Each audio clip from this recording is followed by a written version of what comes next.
அவர் உங்களை விசாரிக்கிறவர் ஆனபடியால்.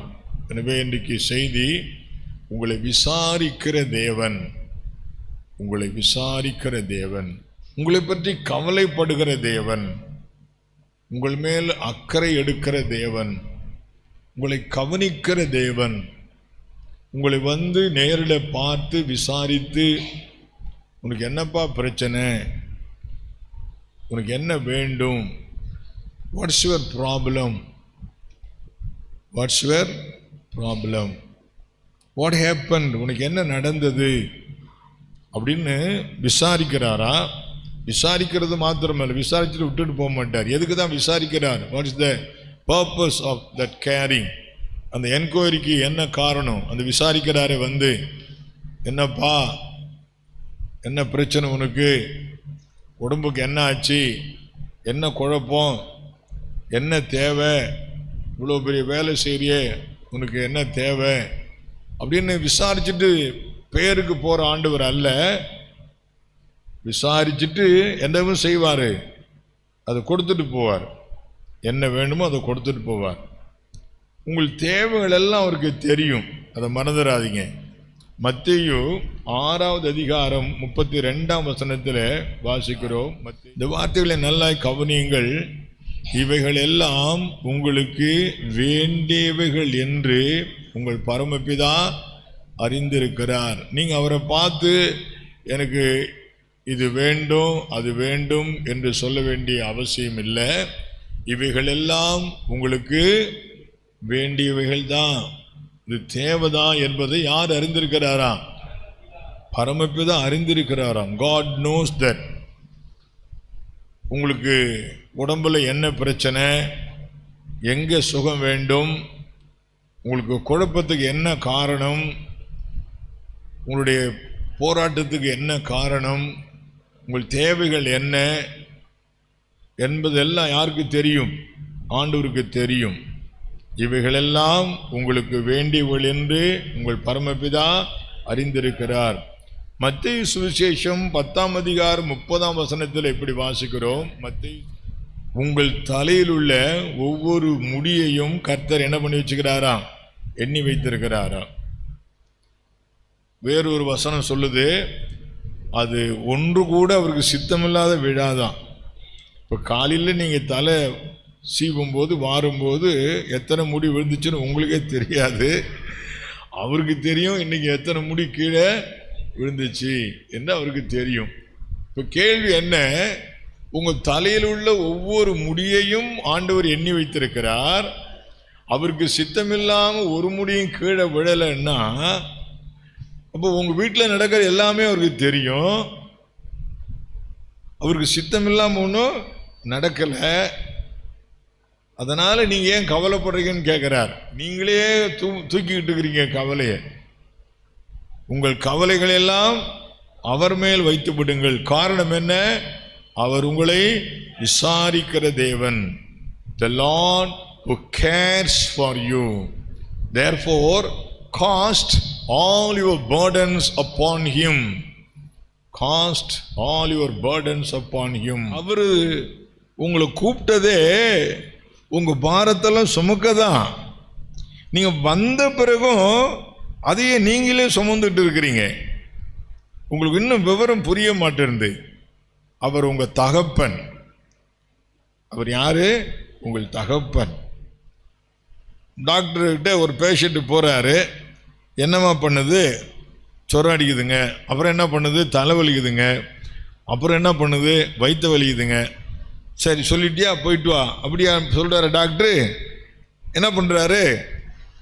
அதுக்கு உரிய ரெமடியை கொடுக்குறாரா இல்லையா? அதை போல தான் இயேசுவும் உங்களை விசாரிச்சுட்டு சரி போயிட்டு வான்னு சொல்றதுக்காக விசாரிக்கல. எதுக்காக விசாரிக்கிறாரு?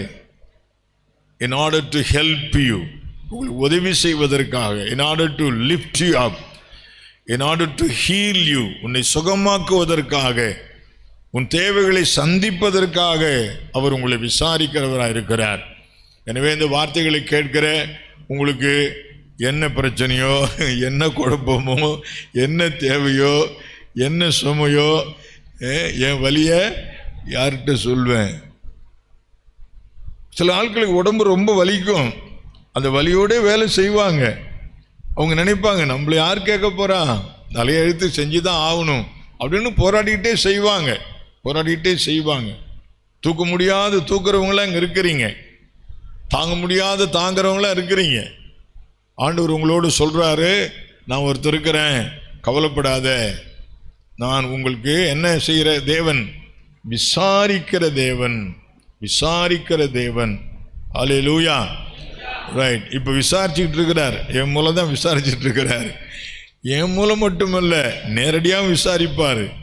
வேதாகமத்தில் ஆண்டவர் சில ஆட்களை விசாரிச்சாரு, அதை பற்றி வாசிக்கலாம். 2 ராஜாக்கள்ல 4ஆம் அதிகாரம் 25ஆம் வசனம் 26ஆம் வசனத்துல ஒரு அம்மாவை ஆண்டவர் விசாரித்தார். பார்த்தீங்களா? கர்த்தருடைய ஊழியக்காரன் எலிசா சூனேம் என்ற ஊருக்கு போயிருந்தான். அந்த சூனேம் என்ற ஊரில் ஒரு கணம்பொருந்திய ஸ்திரீ இந்த எலிசாவை வீட்டில் ஏற்றுக்கொண்டார்கள். ஏற்றுக்கொண்டு மாத்திரமல்ல, எலிசாவுக்கு ஒரு ரூமெல்லாம் போட்டு கொடுத்து கட்டில் நல்லா சௌகரியமாக அவங்கள வரப்பெல்லாம் அங்கே போய் சாப்பிட கொள்ள தங்க இருப்பார். யார்? எலிசா. அப்போ இந்த குடும்பம் என்ன குடும்பம்? கர்த்தருக்கு பயப்படுற குடும்பம், கர்த்தரை நேசிக்கிற குடும்பம், கர்த்தருடைய ஊழியர்களை தாங்குற குடும்பம். சில ஆள் கர்த்தரை நேசிப்பாங்க, கர்த்தருடைய ஊழியரை தாங்க மாட்டாங்க. உங்களை கூட சிலர் இருப்பீங்க அந்த மாதிரி. இயேசுவை பார்த்தா போதும், இயேசுவை ஆராய்ச்சா போதும் அப்படின்ட்டு போகிற ஆட்கள் இருக்கிறாங்க. ஆனால் அந்த குடும்பம் அப்படிப்பட்ட குடும்பம் அல்ல. தேவனை நேசிப்பார்கள், தேவனுடைய ஆராதிப்பார்கள், பயபக்தியாக இருப்பார்கள், தேவ ஊழியர்களை கனப்படுத்துவார்கள்.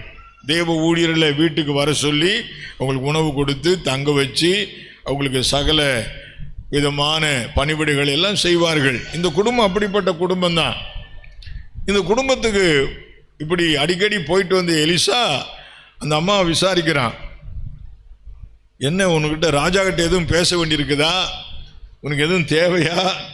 உனக்கு என்ன விஷயம்? வாட் கேன் ஐ டூ என்று அந்த எலிசா தீர்க்கதரிசி கேட்கும்போது அவங்க சொல்கிறாங்க, அந்த அம்மாவுக்கு பிள்ளை இல்லைன்னு சொல்கிறாங்க. அது மாதிரி செவம் பண்ணி ஒரு குழந்தையும் பிறந்துச்சு. பையன் வளர்ந்துட்டா ஒரு நாள் அவனுக்கு உடம்பு சரியில்லாத ஆயிடுச்சு. ரொம்ப உடம்பு சரியில்லாகி செத்தே போயிட்டான். இந்த நிலையில தான் இந்த அம்மா இந்த ஊழியக்காரனை பார்க்கறதுக்கு போகுது. அப்போதான் இந்த கேள்வி விசாரணை நடக்குது. அவர் கேட்குறாரு, எலிசா தீர்க்கதரிசி என்ன கேட்குறாரு? நீ சுகமா இருக்கிறாயா? புருஷன் சுகமா இருக்கிறானா? அந்த பிள்ளை ஆவியானவர் பாருங்க, கரெக்டாக கேட்குறாரு பாருங்க. உங்க வீட்டில் எல்லாம் நல்லா நடக்குதா? த ஹோல் ஃபேமிலி நல்லா கவனமாக கேளுங்க. நாட் ஓன்லி யூ, உங்களை பற்றி மாத்திரம் ஆண்டவர் அக்கறை எடுக்கல, உங்க முழு குடும்பத்தையும் விசாரிக்கிற தேவன் அவர். உங்களை விசாரிப்பாரு, உங்க வீட்டில் உள்ள கணவனை விசாரிப்பாரு, மனைவி விசாரிப்பாரு, பிள்ளைகளை விசாரிப்பாரு. அவர் உங்க முழு குடும்பத்தையும் விசாரிக்கிறவர். The Lord who cares for your whole family. ஞாபகத்தில் வைத்துக் கொள்ளுங்க. The Lord who cares for the whole family. முழு குடும்பத்தையும் விசாரிக்கிறவர். கரெக்டா பாயிண்ட்ல கை வைக்கிறார் பாருங்க. சுகமா இருக்கிறாயா? அதான் பிரச்சனை அங்க பிரச்சனை. கரெக்டா ஆவியானவர் கேட்கிறார் பாருங்க. நீ சுகமா இருக்கிறாயா? உன் புருஷன் சுகமா இருக்கிறானா? அந்த பிள்ளை சுகமா இருக்கிறதா? என்ன நடந்தது?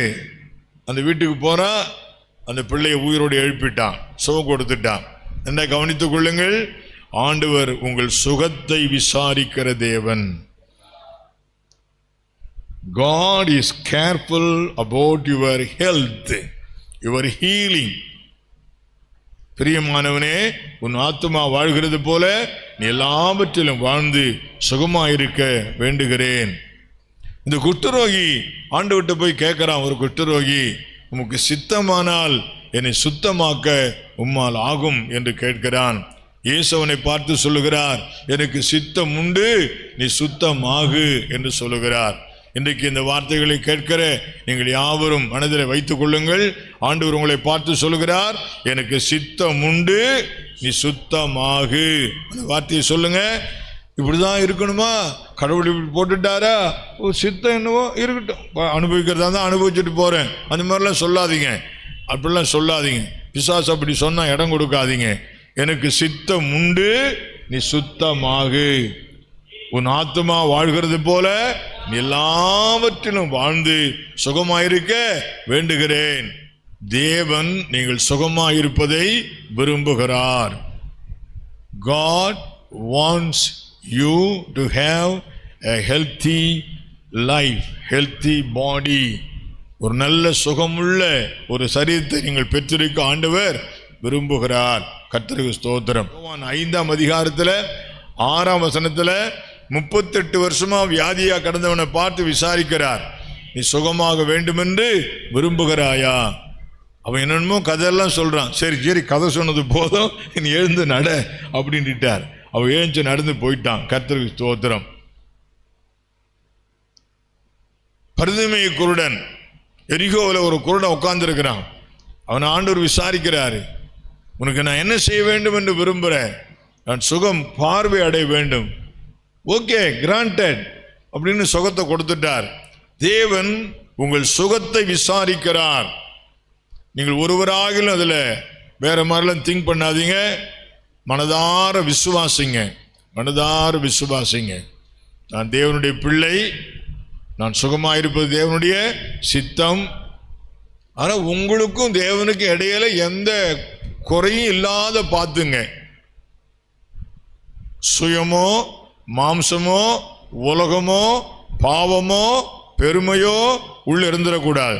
அது மட்டும் கவனமாக கவனி. ஒரு சின்ன கிருமி பிரச்சனை உண்டாக்கிடும். வியாதி கிருமி, டெங்கு காய்ச்சல் ஒரு கிருமி தான், கொரோனா ஒரு கிருமி தான், டைரியா ஒரு கிருமி தான்.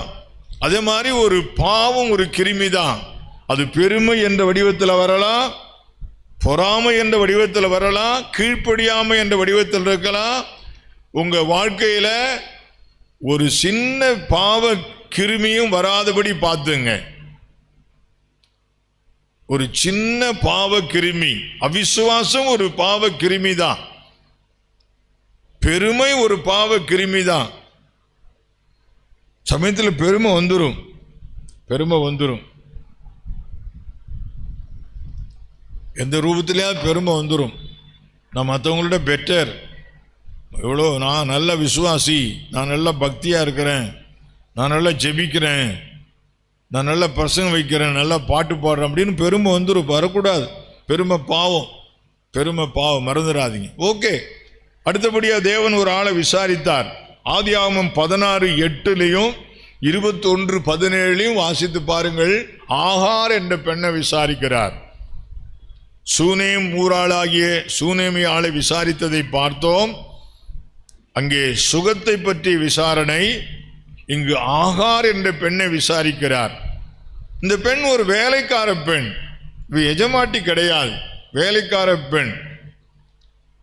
இந்த வேலைக்கார பெண்ணுக்கு ஒரு பாரம் சுமத்தப்பட்டு விட்டது.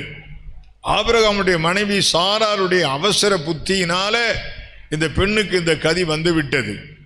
அது தேவனால் உண்டானது அல்ல, சாராருடைய அவசர புத்தியினால இந்த வேலைக்கார பெண்ணுக்கு இந்த இக்கட்டான ஒரு சூழ்நிலை வந்துடுச்சு. ஆண்டவர் இந்த வேலைக்கார பெண்ணை விசாரிக்கிறார். 2 இடத்துல விசாரிக்கிறார். முதல் விசாரணை எஜமாட்டி இந்த வேலைக்கார பெண்ணுக்கு கொடுத்த உபத்திரவம் தாங்காத ஓடி போயிட்டா. ஓடி போன போது வழியில ஆண்டவர் கூப்பிட்டு விசாரிக்கிறார். எங்க போற, எங்கிருந்து வர, என்ன பிரச்சனை உனக்கு அப்படின்னு சொல்லிட்டு விசாரிச்சு திரும்பி போ, எஜமாட்டிக்கு அடங்கி இரு.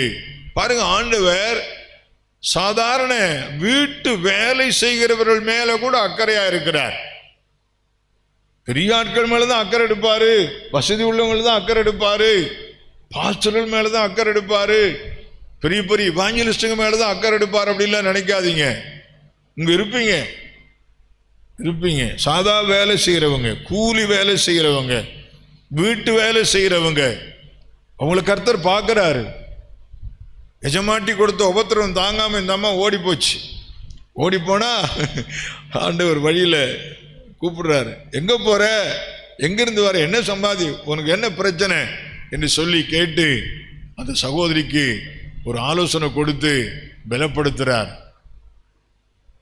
இந்த சகோதரனுடைய தனிமை, கைவிடப்பட்ட நிலைமை, தனிமை, கைவிடப்பட்ட நிலைமை, அனாதை என்று கூட சொல்லலாம். ஏற்கனவே வேலைக்காரி இப்ப எஜமாட்டி துரத்திட்டா கதை எப்படி இருக்குன்னு சொல்லுங்க பார்க்கலாம்.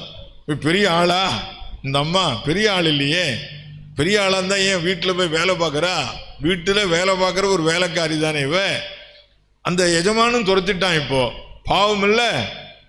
இந்த அம்மாவுக்கு என்ன பேரு? நாதியத்தவங்கன்னு சொல்றாங்களே.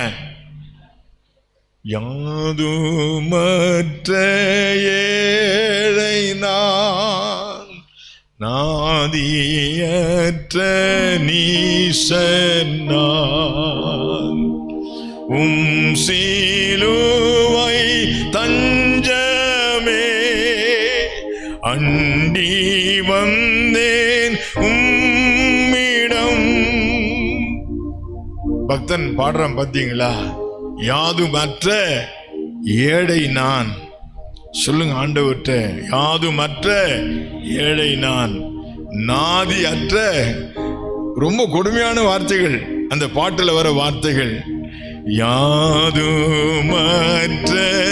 ஏழை நான், நாதியற்ற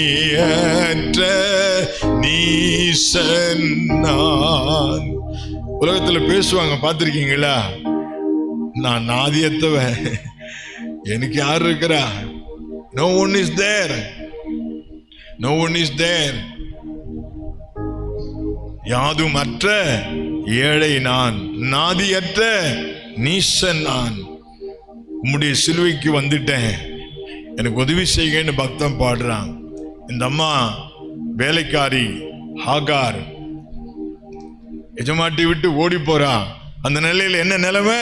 லோன்லினஸ், கைவிடப்பட்ட நிலைமை, forsaken condition, thrown out, வெளியே விரட்டப்பட்ட நிலைமை, driven out, வெளியே விரட்டப்பட்ட நிலைமை. அனாதியாய் நிற்கிறாள், அனாதியாய் நிற்கிறாள், வனாந்தரத்தில் நிற்கிறாள். அடுத்த முறை பயணத்தில் பிள்ளையோடு நிற்கிறாள். இவன் மட்டும் அனாதியா இருந்தா இப்ப யாரோட நிற்கிறா? 21ஆம் அதிகாரத்தில் பிள்ளையோடு நிற்கிறா, அனாதியா. ஆண்டவர் அவளை விசாரித்தார், அவளை ஆசீர்வதித்தார். உங்களை யாரெல்லாம் அப்படி இருக்கிறீங்களோ கவலைப்படாதீங்க, ஆண்டவர் இன்றைக்கு உங்களை சந்திக்கிறார். நீ அனாதைன்னு சொல்லாத, நான் தான் உன்னை படைச்சவன், நான் இருக்கிறேன், நான் இருக்கிறேன். Here I am, don't worry, here I am, I will help you, I will bless you. உன்னை ஆசீர்வதிப்பேன், உன்னை உயர்த்துவேன், நீ கவலைப்படாத. உங்களை யாராவது அப்படி நினைச்சிருந்தீங்களா இன்னைக்கு மாத்திக்க. நாதியற்றவன் நான், ஒரு அனாதை, வீட்டை விட்டு வெளியே விரட்டப்பட்டவன். I was driven out, எனக்கு யாரும் கிடையாது, all alone, தனிமையா வாழ்றேன். கவலைப்படாத, இயேசு உன்னை விசாரிக்கிறார், உன்னை ஆசீர்வதிப்பார். மூன்றாவதாக கர்த்தர் சாலமோனை விசாரித்தார். 1 ராஜாக்கள் 3ஆம் அதிகாரம் 4ஆம் வசனம் 5ஆம் வசனத்திலே வாசிக்கிறோம். அவன் கிபியோனிலே 1000 பலிகளை செலுத்தினான். எத்தனை பலி? 1000 பலிகளை செலுத்தினான். நான் அதோடு இணைத்து சொல்ல விரும்புகிறேன், 1000 பலிகளை செலுத்தினான். அது என்ன அர்த்தம்? என்ன, நீங்க எத்தனை பலியை செலுத்தினீங்களோ தெரியல, முதல்ல பலி செலுத்துறீங்களா என்பதுதான் கேள்வி. பலி செலுத்துறீங்களா என்பதுதான் கேள்வி. சமீபத்தில் ஒரு குடும்பத்தில் பிரச்சனை. அந்த கணவன் என்கிட்ட சொல்றாரு, என் மனைவி இப்படிலாம் செய்கிறாங்க, இப்படிலாம் பேசுகிறாங்க, என்னை ரொம்ப அசிங்கமாக பேசுகிறாங்க, என்னை ரொம்ப கொடுமைப்படுத்துகிறாங்க, நான் எவ்வளோ நாள் தான் தாங்கிட்டு இருக்கிறது, என்னால் தாங்க முடியல அப்படின்னு அவர் சொல்கிறாரு. இப்போதான் நான் சொன்னேன், இதான் ஏன் சிலுவை, இதான் சிலுவை, தாங்கிக்க, பொறுத்துக்க, அவசரப்படாத. ஐயோ இவ்வளோ கஷ்டப்படுறனே, கவலைப்படாத. நம்ம இயேசுவின் பிள்ளைகள், இயேசுவின் சீடர்கள், இயேசுவின் சீடர்கள். பொறுத்துக்க, கர்த்தருக்கு ஸ்தோத்திரம் பண்ணு, கவலைப்படாத அப்படின்னு சொல்றேன். அதான் சாக்ரிஃபைஸ், அதான் சாக்ரிஃபைஸ். சாக்ரிஃபைஸ்னா அர்த்தம் என்ன? What is sacrifice? அப்படி திட்டான், போய் என்னான்னு கேட்டு வரேன். No no no, that's not sacrifice. என்னை அடிச்சு விட்டான், அவன் என்னான்னு கேட்கணும். எனக்கு விரோதமா இப்படி பண்றான், அவன் உடனே போய் கேளு. நோ நோ நோ நோ, பொறுத்துங்க, அதான் சாக்ரிஃபைஸ். விசுவாசிகள் இப்ப நிறைய பேர் சாக்ரிஃபைஸே பண்றது இல்லை. ஆமே ரைட்? உண்மைதானே? எத்தனை பேர் சாக்ரிஃபைஸ் பண்றீங்க? எதிர்ப்புகள், பேச்சுகள், அவமானங்கள், சரியான மதிப்பு தரல, சரியான ரிகக்னிஷன் இல்லை, என்னை இன்சல்ட் பண்ணிட்டாங்க, பரவாயில்ல கர்த்தருக்கு ஸ்தோத்திரம் அப்படின்னு பொறுத்து போனீங்களா, அதுக்கு தான் பேர் sacrifice. That is what you call sacrifice. அள்ளி கொடுப்பது மாத்திரம் சாக்ரிஃபைஸ் அல்ல. 1000 பலி செலுத்தினா அன்றைக்கு ராத்திரியிலே கர்த்தர் சாலமோனுக்கு சொப்பனத்திலே தோன்றி, சாலமோனே உனக்கு என்ன வேணும் கேள், தரேன். இது புது விஷயம் இல்லை, it's not a new thing. சாலமோனுடைய அப்பா தாவீது ஆண்டவருக்கு பிரியமா வாழ்ந்தான். தாவீதை பற்றி ஆண்டவர் சொல்லும் போது சொல்லுகிறார், என்ன சொல்லுகிறார்? என் இருதயத்துக்கு ஏற்றவன். அப்படிப்பட்ட ஒரு தாவீதனுடைய குமாரன் தான் இந்த சாலமோன். நல்லா கவனமா கேட்டுங்க பெற்றார்கள், நல்லா கவனிங்க. நான் ஆண்டவருக்கு பயந்து வாழ்றேன், ஆண்டவருக்கு பிரியமா வாழ்றேன். என் பிள்ளைகள் எப்படி இருப்பாங்களோ தெரியல, பிள்ளைகள் எப்படி இருப்பாங்களோ தெரியல, பேதையா இருக்கிறாங்க, ஒழுங்கா படிக்கல, உங்களை குறித்து கவலையா இருக்குது. Don't worry about that. ஆண்டவர் சாலமோனுக்கு சொப்பனத்தில் தோன்றி உனக்கு என்ன வேணும் விசாரிக்கிறார், என்ன வேணும் விசாரிக்கிறார். அவன் கேட்கிறான், ஞானம் கேட்டான். கிராண்டட். அது மாத்திரமல்ல, ஞானம் மட்டும் தரல, நீ கேட்காத ஐஸ்வர்யம், நீ கேட்காத எல்லாத்தையும் தந்துட்டேன். இதுவரையிலும் உலகத்தில் வந்த ராஜாக்கள்ல ஒன்று மாதிரி ஒருத்தன் இருக்க போறதில்ல அப்படின்னு அவனுக்கு சாங்ஷன் பண்ணிட்டார். எல்லாம் கவனித்துக் கொள்ளுங்க பெற்றார்கள். நான் ரொம்ப பக்தியா இருக்கிறேன், ஆண்டவருக்கு பிரியமா வாழ்றேன், நான் ஆண்டவரை நேசிக்கிறேன், நிறைய சேர்த்து வச்சிருக்கிறேன் ஆண்டவர் கொடுப்பதற்கு. தாவீது நிறைய சேர்த்தான் ஆலயம் கட்டுறதுக்கு. சாலமோன் இடம் செலக்ட் பண்ணது, அது ஒழுங்கு எப்படி இருக்கணும், எப்படி கட்டணும், அதுக்கு எவ்வளவு பொண்ணு வேணும், எவ்வளவு வெள்ளி வேணும், எல்லாம் ரெடி பண்ணி வச்சது தாவீது தான். எனவேதான் அவருடைய குமாரனை ஆண்டவர் அண்டர்டேக் பண்றார். இருக்கிற பேரண்ட்ஸ் ஞாபகத்தில் வைத்துக் கொள்ளுங்க, உங்கள் பிள்ளைகளை கர்த்தர் கைவிட மாட்டார், உங்கள் பிள்ளைகளை கர்த்தர் விசாரிப்பார். நீதிமான் கைவிடப்பட்டதையும் அவன் சந்ததி அப்பத்துக்கு இறைந்து திரிந்ததையும் நான் காணவில்லை. இளைஞனாயிருந்தேன், முதிர் வயது உள்ளவனும் ஆனேன், நீதிமான் கைவிடப்பட்டதை நான் பார்த்ததே இல்லை. ஞாபகத்தில் வைத்துக் கொள்ளுங்க, உங்கள் பிள்ளைகளை கர்த்தர் விசாரிப்பார். அவர் கைவிடவே மாட்டார், அவர் கைவிடவே மாட்டார். எந்த நேரத்திலும் அவர் உங்களை உயர்த்துவார். கர்த்தர் என் மேய்ப்பராய் இருக்கிறார், நான் தாட்சி அடையேன், எல்லா பகுதியிலும் ஆசீர்வதிப்பார். கவலைப்படாதீங்க. சாலமோனை எப்படி ஆசீர்வதித்தாரு? எல்லா பகுதியிலும். அவன் கேட்டது ஞானம்தான், ஆண்டவர் எல்லாத்தையும் கொடுத்துட்டார். தேவன் பட்சபாதம் உள்ளவர் அல்லவே. இங்க இருக்கிற ஒவ்வொருவரையும் அப்படி ஆசீர்வதிப்பார். நீங்கள் நம்புங்க, விசுவாசிங்க. சாலமோனை விசாரிச்சிங்களே, என்ன கொஞ்சம் விசாரிங்க, சொல்லுங்க ஆண்டவர்கிட்ட. சாலமோனை விசாரிச்சது போல விசாரிக்கிறேன், இப்ப விசாரிச்சுட்டு தான் இருக்கிறார். ஒன்றும் கவலைப்படாதீங்க. உங்களுக்கு என்ன வேண்டும், உங்களுக்கு என்ன வேண்டும், உங்களுக்கு என்ன வேண்டும்? ஆண்டவருடைய பாதையில தாவீத மாதிரி நடந்து வாங்க. தாவீத மாதிரி ஆண்டவருடைய பாதையில சாலமோன் நடக்கும்படி தாவீது சொல்றார், என் மகனே நீ அவரை விட்டுடாதே, அவரை விட்டுடாதே, புத்திமானா இரு, அவருடைய வார்த்தை விட்டு வலது பக்கம் இடது பக்கம் சாஞ்சிராதே. சாலமோனை கர்த்தர் விசாரிச்சார், உங்களையும் கர்த்தர் விசாரிப்பு.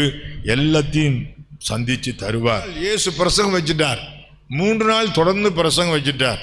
ஒரு செஷன் 2 செஷன் இல்லை, எத்தனை நாள்?